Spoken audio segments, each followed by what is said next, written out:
Հարգելի գործընկերներ, առաջարկ կա ընդմիջում չանել, առարկություններ, եթե չկան, շատ լավ, չենք անի ընդմիջում, Աննա Գրիգորյան, համեցեք։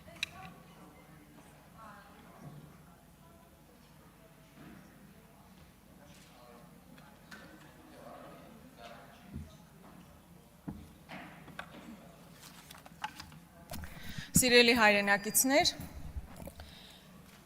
այն մարդիկ, ովքեր 18 թվականին եկան իշխանության, այն հայտարարություններով, որ պետք է կոռուպցիայի դեմ պայքարել, հովանավորչության դեմ պայքարել, հիմա ամեն քայլափոխի կարող է առերեսվել մի իրականության, որտեղ տեղի է ունենում կոռուպցիա, հովանավորչություն, գումարների խոշոր մսխում։ Ես հիմա կփորձեմ փաստերով ներկայացնել մի քանի դրվագներ պարզապես։ Օրինակ, Ստեփանավանի ՔՊ-ական համայնքապետ Արմեն Գրիգորյանը, ով կազմակերպություն էր հիմնադրել 2018 թվականին եւ հետո քաղաքապետ դառնալուց հետո իր կազմակերպությունը սկզբում փոխանցել է իր դստերը եւ հետո կնոջը 468 միլիոն դրամի պայմանագիր է կնքել քաղաքապետարանի հետ։ Փաստացի իր կառավարման օրոք 468 միլիոն դրամի պայմանագիր է կնքվել իր իսկ կողմից ձևավորված եւ հետո կնոջը փոխանցված կազմակերպության հետ։ Սա այն է հովանավորչությունը ուրիշ ձև կամ կոռուպցիան ուրիշ ձև ինչպես պետքա դրսևորվի։ Հաջորդը վերջերս հայտնի դարձավ կարծես թե ֆակտորի որոշակի վերլուծությունների արդյունքում, որ 207 միլիոն դրամ կամ 550,000 դոլար գաղտնի ընթացակարգով մեկ անձից գնումների տրամաբանությամբ փոխանցվել է մի կազմակերպությամբ, որը հիմնականում կապվում է Վարդան Ազատյան անուն ազգանուն ունեցող մարդու հետ, ինչ որ վերլուծություններ կատարելու մասով։ Այսինքն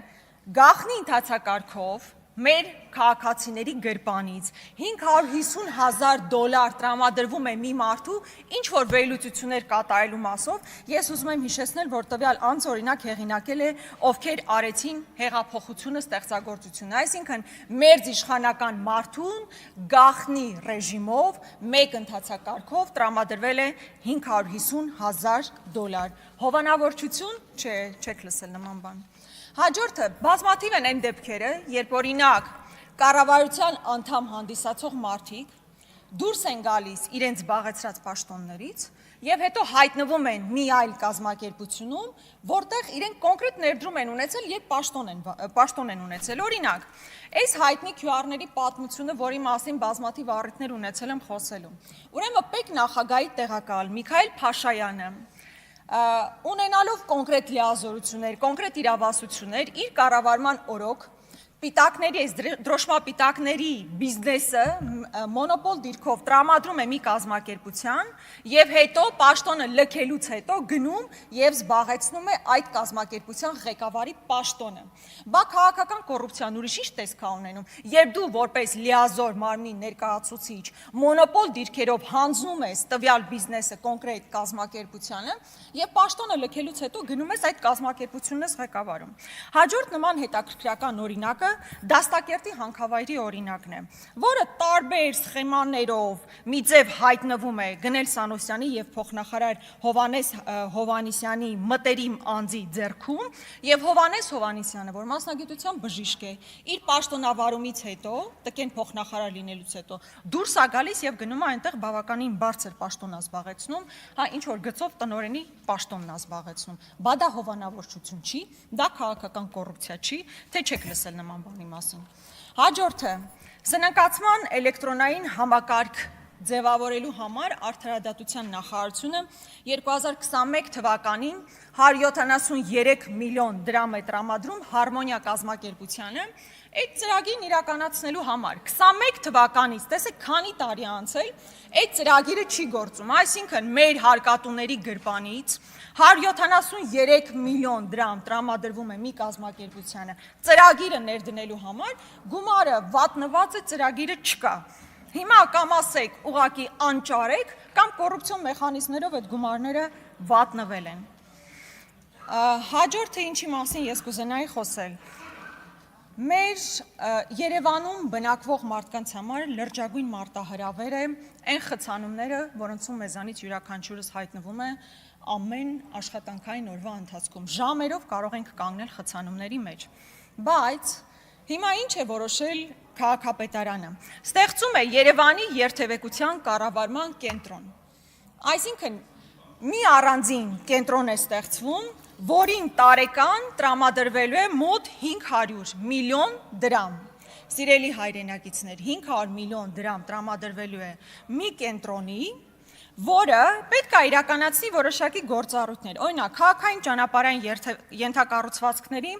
արդյունավետ շահագործման եւ զարգացման պլանավորում, կամ երթևեկության հոսքերի ուսումնասիրություն, վերլուծություն ու մոնիտորինգ։ Ես ուզում եմ ձեզ հիշեցնել, որ այսօրվա քաղաքապետարանի կառուցվածքի մեջ արդեն գոյություն ունեն նման ստորաբաժանումներ եւ կան համապատասխան մարդիկ, ովքեր այդ գործառույթներն իրականացնում են։ Ինչպես նաեւ ներքին գործերի նախարարությունում կան համապատասխան ստորաբաժանումներ, որ այդ գործառույթները պետք է իրականացնեն։ Ինչն է հետաքրքիր, որ այս մարդիկ, օրինակ, ստանալու են 1.800.000 դրամ աշխատավարձ, 1.700.000 դրամ աշխատավարձ, ու այսպես այս հաստիկացուցակը, որ նայում ես, ուզում ես հասկանալ, երկրի նախագահան ավելի ցածր աշխատավարձ է ստանալու, քան երթևեկությանը հետևող մարդը։ Ուզում եմ կրկնել, որ այդ պաշտոնները ստեղծելու անհրաժեշտություն չկար, որովհետև եւ ներքին գործերի նախարարությունում, եւ քաղաքապետարանի համապատասխան ստորաբաժանումներում արդեն այդ հաստիկները կան եւ մարդիկ ի պաշտոնե պարտավոր են այդ գործողություններն իրականացնել։ Հիմա իմ մտքով անցավ Անիֆը։ Անիֆով մարդիկ տասնյակ հազար դոլարներով աշխատավարձ էին ստանում։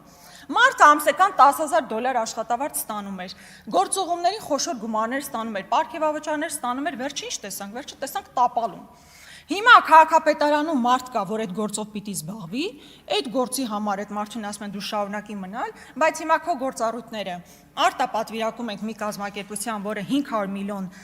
դրամ գումար պետք է այդտեղ հատկացվի, մարդիկ 1.700 միլիոն, 600 միլիոն, 300 շատ խոշոր գումարներ են ստանալու։ Ինչի համար, որպեսզի երթևեկություն կարգավորեն, կարծես թե ակնհայտ չի, որ այն շինթույլտվությունները, որ համատարած տվել եք, այդ պայմաններում, երբ որ ենթակառուցվածք որևէ նոր ճանապարհ չի կառուցվում, այդ երթևեկությունը ոնց պետք է կարգվի։ Օրինակ Սարյան փողոցում, որ 50 հարկանի շենք կառուցելու թույլտվություն եք տալիս առանց որևէ այլ ենթակառուցվածք կառուցելու պարտավորվածությամբ։ Հիմա ինչ ուզում եք հետևեք, այդ մարդը այնտեղ կանգնած նայի, թե մարդիկ ոնց են խցանման մեջ կանգնում։ Այդ հարցը ոնց պիտի լուծի, եթե նոր ճանապարհ չի կառուցվում, նոր ենթակառուցվածք չի կառուցում, կամ Օրբելի փողոցի վրա լավ էլ սիրուն շենք հաստատվում, այդտեղ ճանապարհ չեք կառուցում, հետևաբար ինչքան էլ միլիոնավոր դրամների գումարներ տակ այդ կազմակերպություններին եւ այդ մարդկանց, որևէ օգուտ դրանից չի լինելու։ Վերջերս Համալիրում Նիկոլ Փաշինյանը հավաքել էր ամբողջ պետական ռեսուրսը, մի կողմ դնենք այն համակարգ, այն մոտեցումը կամ որ դա հիշեցնում էր խիստ ավտորիտար երկրների կառավարման մոդել, եւ դու ամբողջ պետական համակարգին, ուսուցիչներին, տնօրեններին կանչում ես այսպես ինչ-որ բան ներկայացնելու համար, իսկ ավելի շուտ կոնկրետ ինչ էր ներկայացում, որ մեր սահմանադրությունը պետք է փոխվի։ Իսկ ինչու պետք է փոխվի մեր սահմանադրությունը, որովհետև կա համապատասխան ադրբեջանական պահանջ։ Բայց լավ, մի կողմ թողնենք այն հանգամանքը, թե ինչ է ներկայացվել պետական համակարգին։ Ամբողջ խնդիրն այն է, որ դա մեր քաղաքացիների վրա արժեցել է 42 միլիոն դրամ։ Մեր հերոս հարկատուները այդ գումարները վճարել են, որ Նիկոլ Փաշինյանը մի ամբողջ պետական համակարգի հավաքի եւ ասի, որ մենք պետք է փոխենք մեր սահմանադրությունը։ Ահա այսպիսի ժողովրդավարություն։ Քանի որ ժամանակ մնաց, ուզում եմ անդրադառնալ նաև հետևյալ հարցին։ Երեք մի օրենքի նախագիծ էինք քննարկում, էլի կոռուպցիայի հետ կապված որոշակի կարգավորումներ մտցնելու համար, եւ ես առաջարկեցի, որ օրինակ այն կազմակերպություններում, որտեղ կառավարությունը մասնաբաժին ունի, Խոսքահամոսար, Վիվասել եւ պղնձամոլիբդենային, համենայն դեպս այդ երեքը այս բանին հիշեցի, միգուցե ավել հատվածներ կան, այդտեղ նշանակված մարդիկ ունենան պարտավորություն հայտարարագիր ներկայացնելու։ Օրինակ ես պետք է անկեղծ լինեմ, ես ինչու չպետք է իմանամ, թե օրինակ Գնել Սանոսյանը պաշտոնը լքելուց հետո նախ ինչ ունի հիմա եւ ամուս սարում նշանակվելուց հետո ինչպիսի հաջողությունների հասել։ Կամ օրինակ պղնձամոլիբդենայում այդ կոմբինատում նշանակված իմ համակարգացի Նարեկ Բաբայանը։ ու մասին ուղղակի լեգենդներ են պտտվում մեր քաղաքում, ընդհանրապես մարզում։ Մի հատ գնացեք հարցրեք Նարեկ Բաբայանի մասին մինչև 18 թվականը եւ հիմա հարցրեք Նարեկ Բաբայանը ինչպիսի հաջողություններ ունի։ Յուրաքանչյուր կապանցի, քաջարանցի ձեզ կբացահայտի, թե ինչպիսի հաջողությունների է ինքը հասել։ Բայց ես այդ լեգենդներին, այդ միֆերին չտրվելու համար ասում եմ, որ այն մարդիկ, ովքեր նշանակվում են այդ պաշտոնների, իրենք պետք է ներկայացնեն հայտարարագիր, որպեսզի մեզանից յուրաքանչյուրը հասկանա, թե որտեղ էին եւ հիմա որտեղ են գտնվում։ Շնորհակալություն։ Ռուբեն Ռուբինյան